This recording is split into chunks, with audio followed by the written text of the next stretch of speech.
അപ്പം നമുക്കൊരു plant design ചെയ്യണമെങ്കിൽ സോളാർ പ്ലാന്റ് ഡിസൈൻ ചെയ്യണമെങ്കിൽ അതിൻ്റെ ബേസിക് ഐഡിയകൾ ഉണ്ടായാലേ ചെയ്യാൻ പറ്റുള്ളൂ. അപ്പോൾ ഓൾറെഡി നമ്മൾ വേറെ വീഡിയോയിൽ ഇതിനെപ്പറ്റി പറഞ്ഞിരുന്നത് ഈ സോളാർ പാനലിൻ്റെ അകത്തുള്ള എന്തൊക്കെയാണ് കണ്ടിട്ട് അതിൽ പി ടൈപ്പ് എൻ ടൈപ്പ് ആയിട്ടുള്ള രണ്ട് തരം കോമ്പോണൻസാണ് ഉള്ളത്. എന്നിട്ട് അത് കൂട്ടി വെച്ച് അതിൽ നിന്ന് അതിലേക്ക് ലൈറ്റ് എനർജി വരുമ്പോൾ അത് ഇലക്ട്രിക് എനർജി ഉണ്ടാകുന്നു എന്നുള്ള കാര്യങ്ങളൊക്കെ നമ്മൾ പറഞ്ഞതാണ്. അപ്പോൾ അങ്ങനെയാണ് ഒരു സോളാർ സെല്ല് ഉണ്ടാകുന്നത്. അപ്പോൾ അതിൻ്റെ അകത്ത് അപ്രോക്സിമേറ്റ്ലി ഒരു 0.5 വോൾട്ട് ആ റേഞ്ചിലൊക്കെ ഉണ്ടാവും. അപ്പോൾ അങ്ങനെയുള്ള കുറേ സെല്ലുകൾ കണക്ട് ചെയ്ത് അതിൽ ബാറ്റർ പ്രൂഫിംഗ് ആയിട്ടുള്ള ഷീറ്റൊക്കെ വെച്ച് ഇതേപോലെ സെല്ലുകൾ ഇങ്ങനെ സീരീസ് ആയിട്ട് കണക്ട് ചെയ്ത് സീരിയൽ പോലെ കണക്ട് ചെയ്ത്, അതായത് പ്ലസ്സും മൈനസും. അപ്പോൾ ഇങ്ങനെ സീരീസ് ആയിട്ട് പ്ലസ് മൈനസ് ആയിട്ട് കണക്ട് ചെയ്ത് പോകുമ്പോഴാണ് ഇതൊരു പാനലായി മാറുന്നത്. 36 സെല്ലുകൾ യൂഷ്വലി കണക്ട് ചെയ്ത് അങ്ങനെ 18 വോൾട്ട് 36 ഇൻറ്റു 0.5 അങ്ങനെ 18 വോൾട്ടോളം വരാനാണ് വരേണ്ടത്. പക്ഷെ പല കാരണങ്ങളാൽ അത്രയും വോൾട്ട് ഉണ്ടാവില്ല. അത് പല ഫാക്ടേഴ്സ് അതിൽ ഡിസൈഡ് ചെയ്യും. അപ്പോൾ നമ്മുടെ ഈ സോളാർ പാനൽ ഡിസൈൻ ചെയ്ത പഴയ കാലങ്ങളിൽ ബാറ്ററി ചാർജ് ചെയ്യാനായിട്ടായിരുന്നു. അപ്പോൾ നമ്മുടെ പണ്ടത്തെ ബാറ്ററികൾ ലെഡ് ആസിഡ് ബാറ്ററി ആയതും അതിൻ്റെ വോൾട്ടേജ് 12 വോൾട്ട് ആയിരുന്നുകൊണ്ടും നമ്മൾ അതിലേക്ക് ആ ബാറ്ററി ചാർജ് ചെയ്യണമെങ്കിൽ നമുക്കൊരു 10-17 വോൾട്ടെങ്കിലും കൊടുക്കണം, അല്ലെങ്കിൽ ഒരു 15 വോൾട്ടിൻ്റെ അടുത്തൊക്കെ കൊടുക്കണം. അപ്പോൾ അതുകൊണ്ടാണ് ഇതിൻ്റെ ഒരു വോൾട്ടേജ് ആ ഒരു റേഞ്ചിൽ വന്നത്. ഇപ്പോൾ 72 സെല്ലാണെങ്കിൽ 34 വോൾട്ട് വരും. അപ്പോൾ നമുക്ക് 2 ബാറ്ററി 24 വോൾട്ടിൻ്റെ ബാറ്ററി എന്ന് പറയുമ്പോൾ ഒറ്റ ബാറ്ററി അല്ല, 2 ബാറ്ററി 24 വോൾട്ടിൻ്റെ ബാറ്ററി ചാർജ് ചെയ്യാൻ പാകത്തിനായിരുന്നു അന്ന് നമ്മൾ ഡിസൈൻ ചെയ്ത് ഉണ്ടാക്കിയിരുന്നത്. അപ്പോൾ ആ ഒരു ഫോർമാറ്റ് തന്നെയാണ് ഇപ്പോൾ ഫോളോ ചെയ്യുന്നത്. അതിൻ്റെ സെല്ലിൻ്റെ എണ്ണമൊക്കെ ഏകദേശം ഇതേപോലെയൊക്കെ തന്നെയാണ് ഫോളോ ചെയ്യുന്നത്. ഇപ്പോൾ ഒരു മോഡ്യൂൾ അല്ലെങ്കിൽ പാനലിൻ്റെ സൈസ് എത്രയാണെന്ന് വെച്ചാൽ നമ്മളത് ഏരിയയിൽ പറയുകയാണെങ്കിൽ നമുക്ക് 1.4 ടു 1.7 മീറ്റർ സ്ക്വയർ സൈസ് വരുന്ന പാനലുകൾ അവൈലബിൾ ആണ്. ചിലത് അതിലും വലുത് കൊണ്ടിട്ടുണ്ട്. 2.5 മീറ്റർ സ്ക്വയർ ഏരിയ വരുന്ന പാനൽ വരെ അവൈലബിൾ ആണ്. ഇനി ഒരു പാനലിൻ്റെ ബാക്കിലുള്ള സ്റ്റിക്കർ നമ്മൾ നോക്കിക്കഴിഞ്ഞാൽ, അതിൻ്റെ അകത്ത് നെയിം പ്ലേറ്റ് നോക്കിക്കഴിഞ്ഞാൽ അതിൻ്റെ അകത്ത് ആദ്യം തന്നെ കാണുന്ന ഒരു സാധനം എന്ന് പറഞ്ഞാൽ സ്റ്റാൻഡേർഡ് ടെസ്റ്റിംഗ് കണ്ടീഷൻസ് എന്ന് പറഞ്ഞാണ്. അപ്പോൾ അതിൽ 1000 വാട്ട്സ് പെർ മീറ്റർ സ്ക്വയർ എന്നുള്ള ഒരു ഡാറ്റ കൊടുത്തിട്ടുണ്ട്. അത് 1000 watts per metre square of sunlight എന്നാണ് കൊടുത്തേക്കുന്നത്. അതായത് സൂര്യൻ്റെ വെളിച്ചത്തിൻ്റെ ഒരു ഇൻറ്റൻസിറ്റി മനസ്സിലാക്കാൻ വേണ്ടിയാണ് ആ ഒരു സംഭവം ആ ഒരു യൂണിറ്റ് നമ്മൾ യൂസ് ചെയ്തേക്കുന്നത്. അപ്പോൾ അതിനെ സോളാർ ഇറേഡിയൻസ് എന്ന് വിളിക്കും. അപ്പോൾ നമ്മുടെ ഇത് വേരി ചെയ്യും. സ്റ്റാൻഡേർഡ് കണ്ടീഷൻ എന്നുള്ള മീനിങ്ങിലാണ് വെച്ചിരിക്കുന്നത്. അതുകൂടെ സെല്ലിൻ്റെ ടെമ്പറേച്ചർ 25 ഡിഗ്രി സെൽഷ്യസ് എന്ന് പറഞ്ഞ് കൊടുത്തിട്ടുണ്ട്.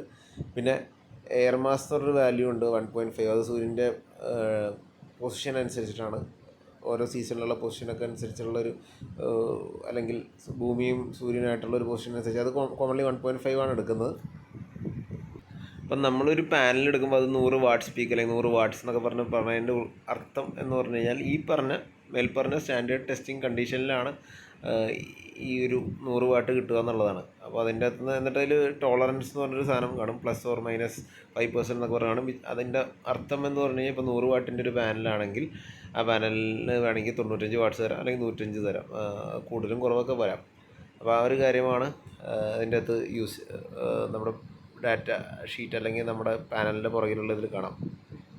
പിന്നെ നമ്മൾ പറഞ്ഞിരുന്ന എഫിഷ്യൻസി, അത് 15 ടു 19% വരെയുള്ള എഫിഷ്യൻസിയുള്ള പാനലിൽ നമുക്ക് അവൈലബിൾ ആണ്. അതും ഇതിൻ്റെ അകത്ത് ബാക്ക് സൈഡിൽ കാണപ്പെടാം. അല്ലെങ്കിൽ അതിൻ്റെ ഡാറ്റ ഷീറ്റിൻ്റെ എഫിഷ്യൻസി കാണപ്പെടാം. അപ്പോൾ അതും ഈ പറഞ്ഞ കണ്ടീഷൻസിലാണെന്നുള്ള കാര്യം മനസ്സിലാക്കുക. നമ്മൾ എന്നിട്ട് അതിൻ്റെ കമ്പാരിസണൊക്കെ മറ്റേ വീഡിയോയിൽ നടത്തിയത് ഓൾറെഡി. അതിൻ്റെ എഫിഷ്യൻസിയും അതിനെത്ര ഏരിയ വേണ്ടി വരുന്നത്. അതായത് 1 കിലോ വാട്ടിൻ്റെ ഒരു പ്ലാന്റ് നമുക്ക് ഇൻസ്റ്റാൾ ചെയ്യാൻ 7 മീറ്റർ സ്ക്വയർ ഏരിയ ആയിരിക്കും. മോണോക്രിസ്റ്റലൈൻ വെച്ച് കഴിഞ്ഞാൽ different types of panel, monocrystalline, polycrystalline, thin film എന്നൊക്കെ നമ്മൾ പറഞ്ഞു. അപ്പോൾ തിൻ ഫിലിമൊക്കെയാണ് ഏറ്റവും എഫിഷ്യൻസി കുറഞ്ഞത്. അതുകൊണ്ട് തന്നെ അതിന് കുറേ ഏരിയ വേണ്ടി വരും നമുക്ക് ആ പാനൽ അവിടെ വയ്ക്കാൻ വേണ്ടി. നമുക്ക് അവൈലബിൾ ആയിട്ടുള്ള ഡിഫറെൻറ്റ് ടൈപ്പ് ഓഫ് പാനൽസിൻ്റെ എല്ലാത്തിൻ്റെയും സർഫസ് ഏരിയകൾ എത്ര, 1 കിലോ വാട്ടിൻ്റെ പ്ലാന്റ് വയ്ക്കാൻ എത്ര ഏരിയ വേണമെന്നുള്ളത് ഇവിടെ ഇങ്ങനെ പറഞ്ഞിട്ടുണ്ട്. അപ്പോൾ ജസ്റ്റ് കമ്പാരിസന് വേണ്ടിയാണ്. ഞാൻ ഓൾറെഡി വീഡിയോ വേറെ ചെയ്തുകൊണ്ട് ഞാനത് ജസ്റ്റ് ഒരു റീക്യാപ്പ് പോലെ കാണിക്കുന്നതേ ഉള്ളൂ.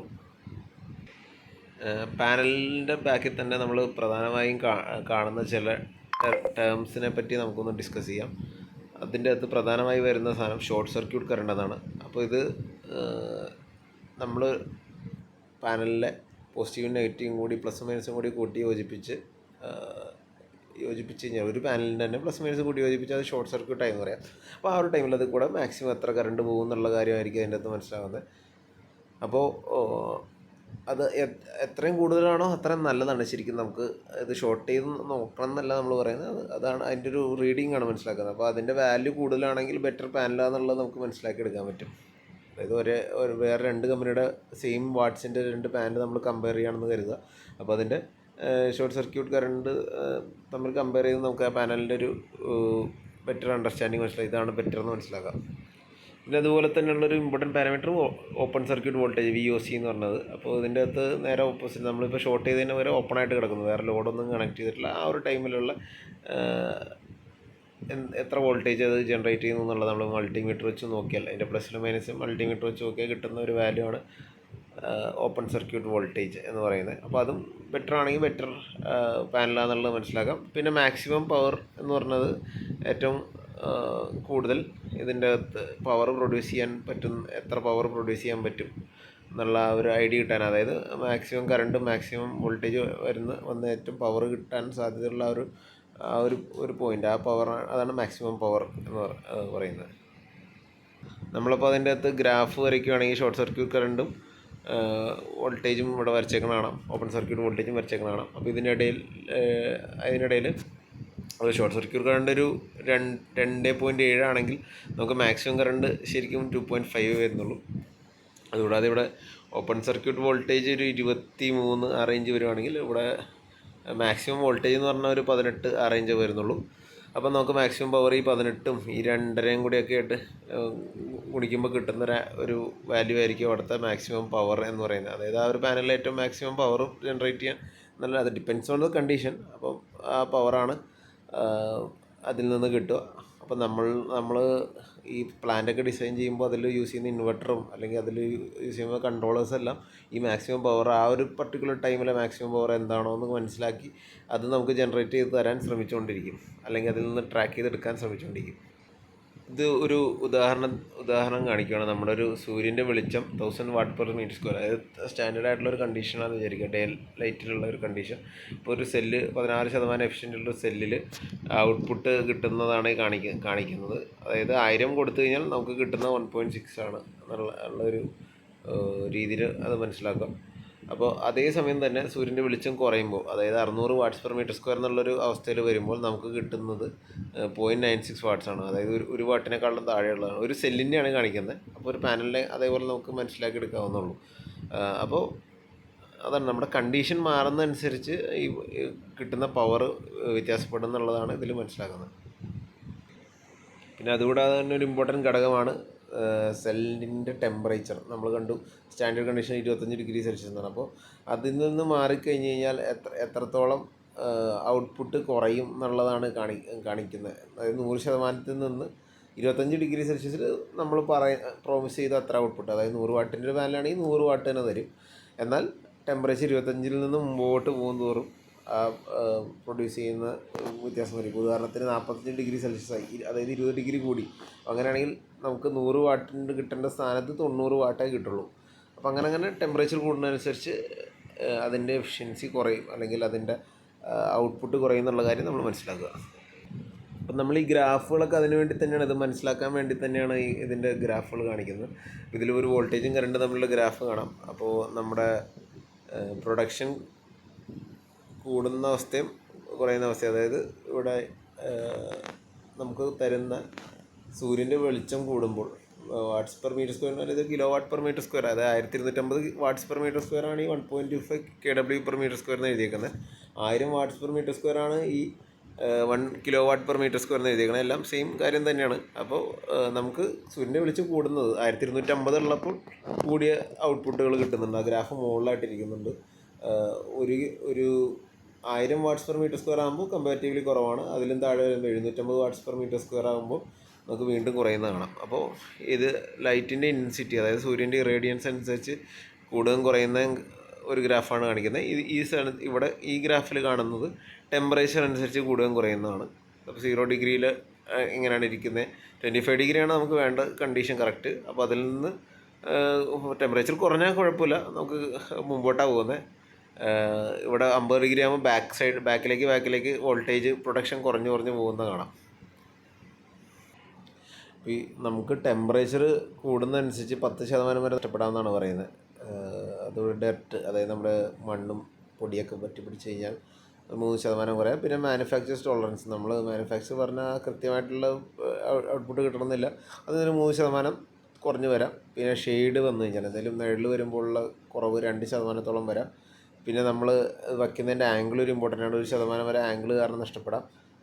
പിന്നെ നമ്മുടെ ഇതിൽ നമ്മുടെ PV സെൽസ് അല്ലെങ്കിൽ നമ്മുടെ പാനൽ കണക്ട് ചെയ്യാൻ ഉപയോഗിക്കുന്ന കേബിൾസിൻ്റെ അകത്തുള്ള വോൾട്ടേജ് ഡ്രോപ്പ് കാരണം ഒരു 2% നഷ്ടപ്പെടാം. അങ്ങനെ പല രീതിയിൽ ഇതിൽ നഷ്ടപ്പെടാൻ പറ്റും. അപ്പോൾ അതിൻ്റെ നേരെ ലോസിൻ്റെ പെർസെൻറ്റേജ് പറഞ്ഞു. അതിന് പകരം ഡീറേറ്റിംഗ് ഫാക്ടർ എന്ന് പറഞ്ഞാൽ, അതായത് നമ്മളൊരു സാധനം തീരുമാനിക്കും, ഒരു ഇത്ര പാനൽ വയ്ക്കുമെന്ന് പറയുന്നു. പക്ഷേ ആ പാനലിൻ്റെ അകത്ത് നമുക്ക് കിട്ടാൻ പോകുന്ന ഔട്ട്പുട്ട് എങ്ങനെയാണ്? ഇപ്പോൾ ഉദാഹരണത്തിന് 100 വാട്ടിൻ്റെ പാനൽ വയ്ക്കുകയാണെങ്കിൽ നമുക്ക് അതിൽ 90 കിട്ടുള്ളൂ. അപ്പോൾ അത് 100 × 0.9 ചെയ്തിട്ടാണ് നമ്മളത് മനസ്സിലാക്കുന്നത്. എത്ര ഡീറേറ്റിംഗ്, എത്ര നമുക്ക് കിട്ടും എന്നുള്ളത് നമുക്ക് മനസ്സിലാക്കിയെടുക്കാൻ. പിന്നെ മറ്റ് പല ഉപകരണങ്ങളിലും, അതായത് നമ്മുടെ ഡിസ്ട്രിബ്യൂഷൻ കേബിളുകളിലും, നമ്മുടെ ചാർജ് കൺട്രോളറും ബാറ്ററിയൊക്കെ ഉണ്ടെങ്കിൽ അതിലും, ഇൻവെർട്ടർ ഉണ്ടെങ്കിൽ അതിലും, പിന്നെ അങ്ങനെ ഈ നമ്മുടെ സൂര്യൻ്റെ വെളിച്ചം മാറുന്നതനുസരിച്ചൊക്കെ പല ലോസുകൾ അതിൻ്റെ സംഭവിക്കുക. അതെല്ലാം ഇതിൽ രേഖപ്പെടുത്തിയിട്ടുണ്ട്. അപ്പോൾ നമുക്ക് എത്രത്തോളം എവിടെയൊക്കെ നഷ്ടപ്പെടാമെന്നുള്ളൊരു ഐഡിയ നമുക്ക് കിട്ടും. ഇപ്പം നമുക്ക് എത്ര പവറാണ് നമുക്ക് ഫൈനലി വേണ്ടത്, എന്നാൽ നമ്മളത് അതിൽ കൺസിഡർ ചെയ്യാതെ നേരെ, അതായത് ഉദാഹരണത്തിന് നമ്മുടെ വീട്ടിൽ നമ്മൾ ഓഫ് ഗ്രിഡായിട്ടുള്ളൊരു സാധനം ചെയ്യാൻ ഉദ്ദേശിക്കുന്നത്, നമ്മൾ ബാറ്ററിയൊക്കെ വെച്ച് ചെയ്യാൻ ഉദ്ദേശിക്കുക. അപ്പോൾ നമുക്ക് 100 വാട്ടിൻ്റെ ആണ് ആവശ്യമെങ്കിൽ നമ്മൾ കൃത്യം 100 വാട്ടിൻ്റെ പാനൽ വെച്ചാൽ നമുക്ക് ഉദ്ദേശിച്ച സാധനങ്ങൾ ഓടിക്കാൻ പറ്റണം എന്നില്ല. കാരണം ഇങ്ങനെയുള്ള പല നഷ്ടങ്ങൾ അതിൽ സംഭവിക്കാം. പിന്നെ വേറൊരു കാര്യം പറയുകയാണെങ്കിൽ ഇതിൻ്റെ പെർഫോമൻസ്, നമ്മുടെ പാനലിൻ്റെ പെർഫോമൻസ് കുറഞ്ഞു വരും. വർഷങ്ങളാവും തോറും കുറഞ്ഞു വരും. അതായത് 97% എഫിഷ്യൻസി ഉള്ള അല്ലെങ്കിൽ ഔട്ട്പുട്ട് തന്നിരുന്ന ഒരു സാധനം, അതായത് നമുക്ക് 100 വാട്ട്സിൻ്റെ വച്ചു നമ്മൾ പാനൽ, നമുക്ക് ഉദാഹരണത്തിന് 97 കിട്ടുന്നുണ്ട് ആദ്യ വർഷങ്ങളിൽ. ഒരു 5 വർഷം കഴിയുമ്പോഴത്തേക്ക് അത് ചിലപ്പോൾ ഒരു 96 മാറും. പിന്നെ ഒരു 10 വർഷം കഴിയുമ്പോഴത്തേക്ക് അത് 91 മാറും. പിന്നെ അങ്ങനെ ഒരു 25 വർഷം കഴിയുമ്പോൾ നമുക്ക് 100 വാട്ട്സിൻ്റെ പാനലിൽ നിന്ന് 80 അല്ലെങ്കിൽ 81 വാട്ട്സൊക്കെ ആയിരിക്കും നമുക്ക് ഒരു പക്ഷേ കിട്ടുന്നത്. അപ്പോൾ അങ്ങനെയൊക്കെയാണ് അതിൻ്റെ ഒരു മാറ്റങ്ങൾ സംഭവിക്കുന്നത്. അതെങ്ങനെയാണെന്നുള്ളതാണ് കാണിച്ചേക്കുന്നത്.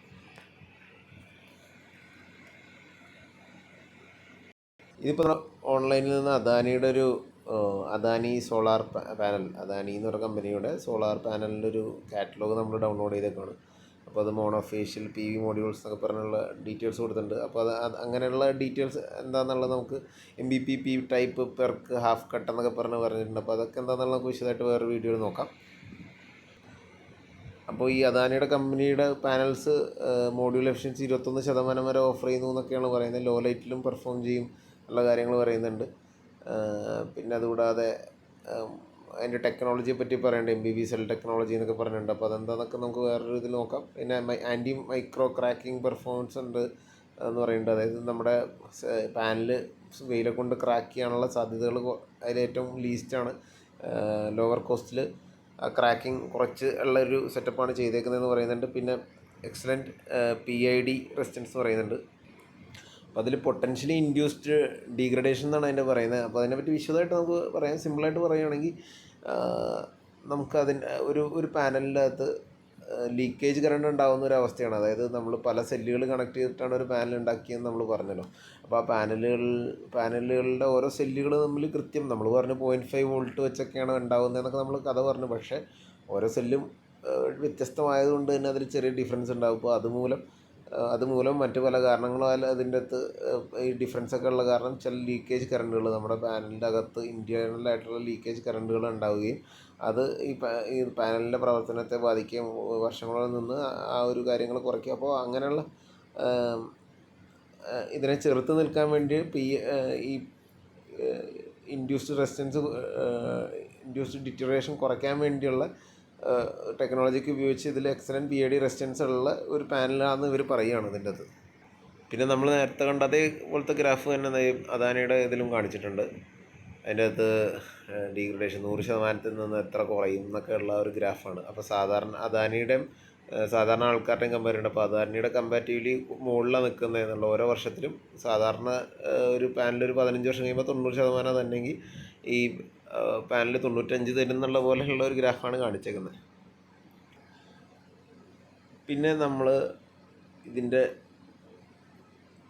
PV സെല്ലിൻ്റെ ഓരോ ഡാറ്റ ഷീറ്റ് നമ്മൾ നോക്കി മനസ്സിലാക്കേണ്ട ഒരു ഇമ്പോർട്ടൻ്റ് കാര്യമാണ്. നമുക്ക് ഡിസൈനിലേക്ക് പോകുമ്പോൾ അത് കൃത്യമായിട്ട് മനസ്സിലാക്കേണ്ട ഒരു കാര്യമാണ്. ഇപ്പോൾ ഇതിൻ്റെ അകത്ത് ഡിഫറെൻറ്റ് പാനൽസ് ഉണ്ട്. ഈ അദാനി ഇറക്കുന്ന 520 വാട്ട് സ്പീക്കിൻ്റെ പാനലുണ്ട്, 525 വാട്ട് സ്പീക്കിൻ്റെ പാനലുണ്ട്, 530 വാട്ട് സ്പീക്കിൻ്റെ പാനലുണ്ട്, 35ൻ്റെ ഉണ്ട്. അപ്പോൾ അങ്ങനെ ഡിഫറെൻറ്റ് വാട്ട് സ്പീക്കിൻ്റെ പാനൽസ് ഇതിൽ കാണിച്ചിട്ടുണ്ട്. അപ്പോൾ അതിൻ്റെ മാക്സിമം വോൾട്ടേജുകൾ കാണിച്ചിട്ടുണ്ട്. അപ്പോൾ ഓരോ പാനലിൻ്റെ പവർ അനുസരിച്ച് വോൾട്ടേജ് ഇൻക്രീസ് ആകും. അതുപോലെ തന്നെ മാക്സിമം കറണ്ടും കാണിക്കുന്നുണ്ട്. അതിൽ ഓപ്പൺ സർക്യൂട്ട് വോൾട്ടേജും ഓപ്പൺ സർക്യൂട്ട് കറണ്ടും കാണിച്ചിട്ടുണ്ട്. അപ്പോൾ നമ്മൾ ഇതിൻ്റെ അകത്ത് അതുകൂടാതെ മോഡ്യൂളിൻ്റെ എഫിഷ്യൻസിയും കാണിച്ചിട്ടുണ്ട്. 20%, അതായത് അവർ പറഞ്ഞ പോലത്തെ 20-21% എഫിഷ്യൻസിയുള്ള പാനലാണെന്ന് പറയുന്നുണ്ട്. എന്നിട്ട് ഇവിടെ ഒരു സ്റ്റാൻഡേർഡ് ടെസ്റ്റ് കണ്ടീഷൻ, നമ്മൾ പഠിച്ച സ്റ്റാൻഡേർഡ് ടെസ്റ്റ് കണ്ടീഷൻ ഇതിൻ്റെ അകത്ത് വ്യക്തമായിട്ട് അവർ കൊടുത്തിട്ടുണ്ട്. എത്രയാണെന്ന് വേണ്ടതെന്നുള്ളത് ആ ഒരു ടൈമിൽ മാത്രമാണ് വർക്ക് ചെയ്യുന്നതെന്ന് പറഞ്ഞാൽ ഇതിൻ്റെ ഈ പറഞ്ഞ വോൾട്ടേജുകൾ നമുക്ക് പ്രാപ്തമാവുന്നത് ഈ ഒരു പർട്ടിക്കുലർ സ്റ്റാൻഡേർഡ് കണ്ടീഷനിൽ എന്നുള്ള മീനിങ്ങിൽ നമ്മളെപ്പോഴും അത് മനസ്സിലാക്കിയിരിക്കേണ്ടതാണ്. അതുകൂടാതെ വേറൊരു ഡാറ്റയും കൂടിയുണ്ട്, നോർമൽ ഓപ്പറേറ്റിംഗ് സെൽ ടെമ്പറേച്ചർ എന്ന് പറഞ്ഞ വേറൊരു ഡാറ്റയും കൂടിയുണ്ട്. അപ്പോൾ ഇതെല്ലാം നമുക്ക് ഡിസൈൻ പർപ്പസിന് വേണ്ടിയാണ്. തൽക്കാലം ഇത് ജസ്റ്റ് മനസ്സിലാക്കി വയ്ക്കുക. നോർമൽ ഓപ്പറേറ്റിംഗ് കണ്ടീഷൻസിൽ വരുന്നത് അതിൻ്റെ ഇറേഡിയൻസ് 800 വാട്ട്സ് പെർ മീറ്റർ സ്ക്വയറും അതിൻ്റെ ആംബിയൻ ടെമ്പറേച്ചർ 20 ഡിഗ്രി സെൽഷ്യസും പിന്നെ അതിൽ എയർ മാസിന് പകരം വേറൊരു സാധനം വരുന്നത് wind speed, 1 metre per second എന്നുള്ള തോതിൽ വിൻഡ് സ്പീഡ് വരുന്ന ഒരു ഡേറ്റയാണ് അതിൽ പറഞ്ഞേക്കുന്നത്. അപ്പോൾ അതിൽ നമ്മൾ മേൽപ്പറഞ്ഞതിൻ്റെയൊക്കെ വാട്ട്സ് എത്ര വാട്ട്സ് വരെ നമുക്ക് കിട്ടുന്നുള്ളതാണ് കാണിച്ചേക്കുന്നത്. 382 വാട്ട്സാണ് അതിൽ കിട്ടുന്നത്. അതായത് മേൽപ്പറഞ്ഞ 6 പകരം 520ൻ്റെ സ്ഥാനത്ത് 388 നമുക്ക് കിട്ടും, 82 നമുക്ക് കിട്ടുള്ളൂ. 525ൻ്റെ സ്ഥാനത്ത് 386 കിട്ടുള്ളൂ എന്നുള്ള കാര്യങ്ങളുണ്ട്. അതുകൂടാതെ തന്നെ അതിൻ്റെ വോൾട്ടേജും കറണ്ടും നമ്മൾ പറഞ്ഞ കറണ്ടും കാര്യങ്ങളൊക്കെ മാറുന്നതും ഇവിടെ ശ്രദ്ധിക്കാവുന്നതാണ്. പിന്നെ അതിൻ്റെ താഴെ കൊടുത്തേക്കുന്നത് ചില പെർഫോമൻസ് പാരാമീറ്റേഴ്സ് അല്ലെങ്കിൽ അതിൻ്റെ ചില കണ്ടീഷൻസിൽ വ്യതിയാനം വരാൻ സാധ്യതയുള്ള ചില ടേംസാണ്. അതിൽ ഓപ്പൺ സർക്യൂട്ട് വോൾട്ടേജ് ബീറ്റ എന്ന് പറഞ്ഞ് കൊടുത്തേക്കുന്നത് -0.29 degrees per 0.29% per degree centigrade, -0.29 ആണ് കൊടുത്തേക്കുന്നത്. അതായത് അതിൻ്റെ മീനിങ് എന്താണെന്ന് വെച്ച് കഴിഞ്ഞാൽ ഓപ്പൺ സർക്യൂട്ട് വോൾട്ടേജ് സെല്ലിൻ്റെ ടെമ്പറേച്ചർ കൂടുന്ന അവസ്ഥയിൽ ഓപ്പൺ സർക്യൂട്ട് വോൾട്ടേജ് 0.29 വെച്ച് കുറയും. അതായത് 0.29% വെച്ച് വോൾട്ടേജ് കുറയും. അതായത് സിമ്പിളായിട്ട് ഉദാഹരണത്തിന് 100 അല്ലെങ്കിൽ വേണ്ട 1 വോൾട്ട് ആണെങ്കിൽ അത് ചിലപ്പോൾ ഒരു 0.7 സംതിങ് വോൾട്ടായിട്ട് മാറും ടെമ്പറേച്ചർ കൂടുന്നതനുസരിച്ച്, സെൽ ടെമ്പറേച്ചർ കൂടുന്നതനുസരിച്ച്. അതേപോലെ തന്നെ രണ്ടാമത്തെ ആൽഫ എന്ന് പറഞ്ഞ് കൊടുത്തേക്കുന്നത് ഷോർട്ട് സർക്യൂട്ട് കറണ്ട് എന്ന് പറഞ്ഞാൽ അതിൽ കൊടുത്തേക്കുന്നത് അതിൻ്റെ മീനിങ് എന്താണെന്ന് വെച്ച് കഴിഞ്ഞാൽ നമ്മുടെ സെൽ ടെമ്പറേച്ചർ, നമ്മുടെ സ്റ്റാൻഡേർഡ് കണ്ടീഷൻ 25 ആണ്. അതിൽ നിന്ന് ഓരോ ഡിഗ്രി കൂടുമ്പോഴും നമ്മുടെ കറണ്ടും 0.045% വെച്ച് കൂടും. അപ്പം നമ്മുടെ പാനലിലെ ഔട്ട്പുട്ട് കറണ്ട് കൂടുന്നത് നല്ലതാണ്. വോൾട്ടേജ് കുറയും, അതും നല്ലതാണോ ചീത്തയാണോ നമുക്ക് പറയാൻ പറ്റില്ല. പക്ഷേ ഇതെല്ലാം കുറേ സീരീസും പാരലൊക്കെ ആയിട്ടുള്ള കണക്ഷൻ വരുന്നുണ്ട്. അപ്പോൾ ഇത് ചേർത്ത് നിൽക്കുമ്പോൾ ഈ ഡാറ്റ അറിഞ്ഞാലാണ് നമുക്കിത് എങ്ങനെ കണക്ട് ചെയ്യണമെന്ന് മനസ്സിലാക്കുള്ളൂ. അപ്പോൾ നമുക്ക് കിട്ടുന്ന ഔട്ട്പുട്ട് ഇൻവെർട്ടറിലേക്കോ അല്ലെങ്കിൽ ചാർജ് ചെയ്യാനുള്ള ചാർജ് കൺട്രോളറിലേക്ക് കൊടുക്കുമ്പോൾ അതിന് പര്യാപ്തമായിട്ടുള്ള സാധനം കിട്ടണമെന്ന് ഉറപ്പ് വരുത്തണമെങ്കിൽ നമ്മൾ ഇതിൻ്റെ ഈ ടേംസൊക്കെ മനസ്സിലാക്കി പറ്റുള്ളൂ. അതുകൂടാതെ പവർ കുറയും. ടെമ്പറേച്ചർ കൂടുമ്പോൾ പവർ കുറയും. അത് ശരിക്കും നമുക്ക് നഷ്ടമാണല്ലോ. അപ്പോൾ സെൽ ടെമ്പറേച്ചർ കൂടുമ്പോൾ ആ ഒരു കാര്യമാണ് അവിടെ കൊടുത്തേക്കുന്നത്. -0.35 എന്ന് പറഞ്ഞ ഒരു വാല്യൂ കൊടുത്തിട്ടുണ്ട്. അത് പിന്നെ അതുകൂടാതെ ഈ പാനൽസ് എല്ലാം നമ്മൾ സീരീസും പാരലൊക്കെ ആയിട്ട് ഇങ്ങനെ പല രീതിയിലേക്ക് കണക്ട് ചെയ്യും. എന്നിട്ട് മാക്സിമം നമ്മളൊരു ഇൻവെർട്ടറിലേക്ക് കണക്ട് ചെയ്യണമെങ്കിൽ 1500 വോൾട്ട് വരെയുള്ള വോൾട്ടേജ് ഹാൻഡിൽ ചെയ്യാൻ പാകത്തിനുള്ള ഇൻവെർട്ടറിലേക്കാണ് നമ്മൾ കണക്ട് ചെയ്യേണ്ടത്, അല്ലെങ്കിൽ ചാർജ് കൺട്രോളിലേക്ക് നമ്മൾ കണക്ട് ചെയ്യേണ്ടത്. ആ നോർമൽ ഓപ്പറേറ്റിംഗ് സെൽ ടെമ്പറേച്ചർ എന്ന് പറഞ്ഞൊരു വാല്യൂ കൊടുത്തിട്ടുണ്ട്. അത് 44 ഡിഗ്രി +or-2. അത് മിക്കവാറും നല്ല വാല്യൂ ആണ് ഈ 44 ഡിഗ്രികൾ. അപ്പോൾ നമ്മൾ വേറെ പാനലിൻ്റെ ഡാറ്റ ഷീറ്റായിട്ട് കമ്പയർ ചെയ്യുമ്പോൾ ഇത് കൂടുതൽ കിടക്കുന്നുണ്ടെങ്കിൽ ഇതായിരിക്കും ബെറ്റർ എന്ന് അങ്ങനെ മനസ്സിലാക്കി എടുക്കാൻ പറ്റും. പിന്നെ ടെമ്പറേച്ചർ ഓപ്പറേറ്റിംഗ് റേഞ്ച് -40 തൊട്ട് 85 ഡിഗ്രി വരെ നമുക്ക് ഇത് ഓപ്പറേറ്റ് ചെയ്യാം എന്നുള്ള കാര്യം കൊടുത്തിട്ടുണ്ട്.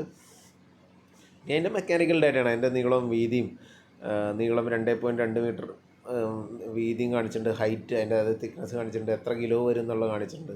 പിന്നെ അതിൻ്റെ ബാക്കിലുള്ള ജംഗ്ഷൻ ബോക്സുകളെ പറ്റിയൊക്കെ അത് നമുക്ക് വേറെ വീഡിയോയിൽ നമുക്ക് കുറച്ച് പ്രാക്ടിക്കൽ സാധനങ്ങൾ കാണിക്കാമെന്ന് വിചാരിക്കുന്നു. അപ്പോൾ അതിൻ്റെ സെല്ലിൻ്റെ കട്ടിങ്ങിനെ പറ്റിയും അങ്ങനെയുള്ള കുറച്ച് ഡീറ്റെയിൽസൊക്കെയാണ് കൊടുത്തേക്കുന്നത്. അപ്പോൾ നമുക്ക് ഡിസൈൻ ആവശ്യങ്ങൾക്കായിട്ട് നമുക്ക് ഇതിന് മുകളിൽ പറഞ്ഞ കാര്യങ്ങളായിരിക്കും കൂടുതൽ ആവശ്യം തന്നെ. പിന്നെ ഇത് എങ്ങനെ പ്ലേസ് ചെയ്യുന്നു അറിയുന്ന ടൈമിൽ മെക്കാനിക്കൽ ഡീറ്റെയിൽസും നമുക്ക് ആവശ്യം വരുന്നതാണ്. ഇതിപ്പോൾ വേറെ വേരി എന്ന് പറഞ്ഞൊരു കമ്പനിയുടെയാണ്. അദാനിയുടെ കാണിച്ചു എന്ന് പറഞ്ഞാൽ അതിനോട് പ്രത്യേക താല്പര്യമുള്ളതുകൊണ്ടല്ല, വേറെ ഡിഫറെൻറ്റ് നമുക്ക് ഗൂഗിൾ ചെയ്ത ഇഷ്ടം പോലെ കിട്ടും. ഇതൊക്കെ കോമൺലി നമ്മൾ യൂസ് ചെയ്യുന്ന ചില കമ്പനികളാണെന്നുള്ള രീതിയിൽ മാത്രമേ അത് കാണിക്കുന്നുള്ളൂ. അപ്പോൾ അതിൻ്റെ അകത്തും സെയിം നമ്മൾ കണ്ട അദാനിയുടെ അതിൽ കണ്ട അതേപോലത്തെ ഡാറ്റ ഷീറ്റുകൾ ഇതിൽ അവൈലബിൾ ആണ്. നിങ്ങൾക്കത് കമ്പയർ ചെയ്ത് ഗൂഗിൾ ചെയ്ത് ഡൗൺലോഡ് ചെയ്യാവുന്നതുള്ളൂ. സെയിം ഇത് കാര്യങ്ങൾ തന്നെ അതിൽ പറഞ്ഞിട്ടുണ്ട്. നമ്മുടെ variation with radiance, variation with temperature, ഒക്കെ അത് ഏകദേശം സെയിം ഒക്കെ തന്നെയാണ് എല്ലാത്തിനും വരുന്നത്. പിന്നെ റേറ്റിലും നമ്മുടെ അതിൻ്റെ പെർഫോമൻസ്, വാറണ്ടി എന്നൊക്കെ പറഞ്ഞ സെയിം അതേപോലത്തെ ഗ്രാഫുകൾ തന്നെ ഇതിലും കാണാം. ഇത് ടോട്ടലി ഡിഫറെൻറ്റ് കമ്പനിയാണെന്ന് ആലോചിക്കണം. അതുകൂടാതെ നമ്മൾ നേരത്തെ കണ്ട അതേ ക്യാരക്ടറിസ്റ്റിക്സ് 515 വാട്ട് സ്പീക്ക് മുതൽ 545 വാട്ട് സ്പീക്കൊക്കെയാണ് ഇവർക്ക് അവൈലബിൾ ആയിട്ടുള്ളത്. അപ്പോൾ അവർ രണ്ടും കൂടി കമ്പയർ ചെയ്ത് എഴുതിയേക്കുന്നതാണേ ഉള്ളൂ. അതായത് സ്റ്റാൻഡേർഡ് കണ്ടീഷനിലും നോർമൽ ഓപ്പറേറ്റിംഗ് സെൽ ടെമ്പറേച്ചറിലും ഓരോന്നിൻ്റെ സെപ്പറേറ്റ് എഴുതി കാണിച്ചിട്ടുണ്ട്. അപ്പോൾ നമുക്ക് രണ്ടും കമ്പയർ ചെയ്ത് നോക്കാവുന്നുള്ളൂ ഏതാണ് ബെറ്റർ എന്നുള്ളത്. ഇപ്പോൾ ഉദാഹരണത്തിന് നമ്മൾ 525 വാട്ട് സ്പീക്കിൻ്റെ പാനൽ നോക്കാം. വേരിയുടെ 395.6 വാട്ട്സാണ് അവർക്ക് നോർമൽ ടെമ്പറേച്ചറിൽ തന്നെയെന്നാണ് പറഞ്ഞേക്കുന്നത്. നമുക്കത് മറ്റേതിൻ്റെ ഒന്ന് നോക്കാം. അദാനിയുടെ പാനലിൽ 525ൻ്റെ അവിടെ 386 വരുന്നത്. അപ്പോൾ അങ്ങനെ നോക്കിയാൽ ഇതിൻ്റെ പവർ കൂടുതൽ തന്നെ അല്ലേ, 395.6, അത് 386 തന്നെയുള്ളൂ. അപ്പം നമുക്ക് അതാണ് ഇങ്ങനെ കമ്പയർ ചെയ്ത് നോക്കാം. ചിലതിൻ്റെ ഗുണം മറ്റേതിന് വേറെ കാര്യത്തിൽ ദോഷം ഉണ്ടാവും. അപ്പോൾ അങ്ങനെയുള്ള കാര്യങ്ങൾ നമുക്ക് കമ്പയർ ചെയ്ത് തന്നെ മനസ്സിലാക്കി നമ്മുടെ വർക്ക് എക്സ്പീരിയൻസിലൂടെ നമ്മൾ പഠിക്കുന്നു. പിന്നെ അതിൻ്റെ എഫിഷ്യൻസി, മോഡ്യൂൾ എഫിഷ്യൻസി എല്ലാം ഏകദേശം സെയിം തന്നെ, 20-21 ആ റേഞ്ച് തരുന്നുണ്ടെന്ന് നമ്മൾ ഓൾറെഡി മറ്റേ അദാനിയുടെ ഇതിലും കണ്ടു. ഇത് ഇപ്പോൾ ഇവരുടെ ഇതിലും കാണുന്നു, നമ്മുടെ വയറിയുടെ ഇതിലും കാണുന്നുണ്ട്. പിന്നെ ആ ടെമ്പറേച്ചർ കോവിഷൻ്റ് ഞാനിപ്പോൾ പറഞ്ഞ ആൽഫ, ബീറ്റ, ഗാമ അങ്ങനെയുള്ള വാല്യൂസ് കാണിച്ചിട്ടുണ്ട്. 0.05, 0.2, -0.27, 0.35 ഒക്കെ ആയിട്ട് കാണിച്ചിട്ടുണ്ട്. അതായത് പവറിൻ്റെ കാര്യം ഏതാണ്ട് സെയിം തന്നെയാണ്. നമ്മൾ കണ്ടില്ലേ, -0.35 വെച്ച് കുറയുന്നതാണ്, പെർസെൻറ്റേജ് ആണ് ഇതെല്ലാം, പെർസെൻറ്റേജ് വെച്ച് കുറയുന്നതാണ് നമ്മൾ കണ്ടിരുന്നത്. പിന്നെ എൻ്റെ നോർമൽ ഓപ്പറേറ്റിംഗ് സെൽ ടെമ്പറേച്ചർ 43 അതിൽ 44 ആയിരുന്നു. ഓപ്പറേറ്റിംഗ് ടെമ്പറേച്ചർ റേഞ്ച് 40 തന്നെയാണ്. അദാനിയുടെ പവർ കുറയുന്നത് -0.35 ആണ്. നമ്മുടെ വേരിയുടെയും പവർ അതേപോലെ തന്നെ കുറയുന്നത്. അതുകൂടെ ഇതും 1500 വോൾട്ടിൻ്റെ സിസ്റ്റം വോൾട്ടേജ് കൊടുക്കാൻ പറ്റുന്നതാണ്. അതിൻ്റെ ഫ്യൂസിൻ്റെ റേറ്റിംഗ് കൂടി കൊടുത്തിട്ടുണ്ട്. 25 ആംപിയറിൻ്റെ ഫ്യൂസ് വരെ അതിൻ്റെ അകത്ത് കൊടുക്കുക. അതായത് ഇതെല്ലാം സീരീസായിട്ട് കണക്ട് ചെയ്യുമ്പോൾ, പാരലായിട്ട് കണക്ട് ചെയ്യുമ്പോൾ മാക്സിമം 25 ആംപിയർ വരെയുള്ള റേഞ്ചിലേക്ക് എത്തിക്കാം എന്നുള്ളതാണ് കാണുന്നത്. അപ്പോൾ നിങ്ങളിതുപോലെ ഡൗൺലോഡ് ചെയ്ത് കണ്ടു നോക്കുക, അല്ലെങ്കിൽ കമ്പയർ ചെയ്ത് നോക്കുക. ഡൗട്ടുകളുണ്ടെങ്കിൽ ചോദിക്കുക.